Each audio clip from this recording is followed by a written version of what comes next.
How do you balance doing what you're good at professionally and what you actually really love to do?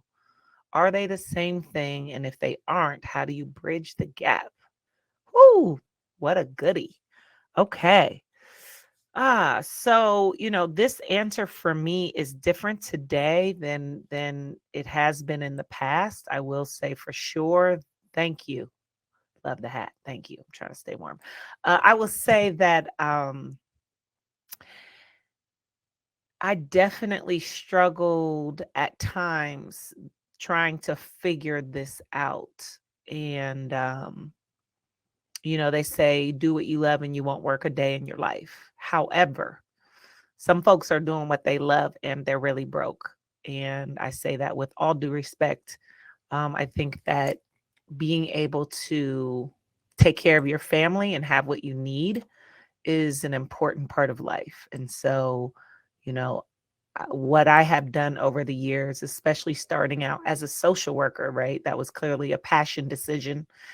Um, it's also not typically a decision that's going to lead to any significant amount of income. And so, my hope is that the social work field and other similar fields continue to be innovative in ways that help to bring that along. I think that we just live in a world where that will be a challenge. But the good news is we can be authors of our experiences so that when industries are not necessarily coming along at the pace we would like, there are things we can do. So, first, I would say that I think balancing what you're passionate and what you do, what you're good at is it's important to think about holistic success. Again, that's what we're about in Joy Society. And if you're someone who is not thinking about the money part of things and you're just passionately doing what you love, and are quote unquote good at, I would challenge you to think about ways in which you may be able to bring that along. And if you are in the helping profession, especially social work, I will just challenge you in case you're saying in your head, well, what we do is that it's required that we only help these people and do it this way.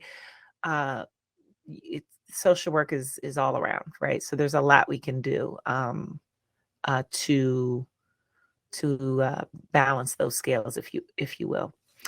Um, the other thing I would say here is that there are folks on the other side of this, and I know we've talked about this at some point in some Joy Society, something, who are, doing what they're good at and are making good money, but they don't love what they do and there's no passion there. And so I would also challenge those folks to say, that's a rough life when you're waking up every morning to do something that you don't love, but you get paid well to do, and you're maybe good at. And so they're certainly not the same thing. Um, and my encouragement to you would be to, if you're one of those people who are battling between the two, I think bridging the gap, there's a couple of different ways you can bridge it. One is to stay doing what you're doing. And if you're in a job that you love, I mean, that you're good at, but you're not necessarily loving, then I would say double down on other ways in which you can engage in the things that you love in a volunteer manner, right? So whether it's maybe you work in like a corporate setting and it's a sales job or something like that, but you really love kids, and you want to do something and that you're good at helping them and stuff like that. There are lots of volunteer opportunities that you can consider, where you can get that passion part of your life addressed and certainly contribute in the way you want to contribute. On the flip side, if you are doing something you really love, but it's not making a lot of money, you may consider getting into some side hustle, if you will, and ideally, you can grow that into something that creates income. There's a lot of ways in today's world. There's lots of ways to more than ever. There are opportunities to do your thing. So if you're struggling to even know what you're passionate about, or that you really love, then I would say just think about the things that no matter what's going on, whether you got paid or not, You just absolutely love to do it. You're good at it. And, zoom out to think about what are ways in which that plays out in an actual role. And it may be that you find yourself on a journey to completely um, do a major career shift, right? So, those are my initial thoughts.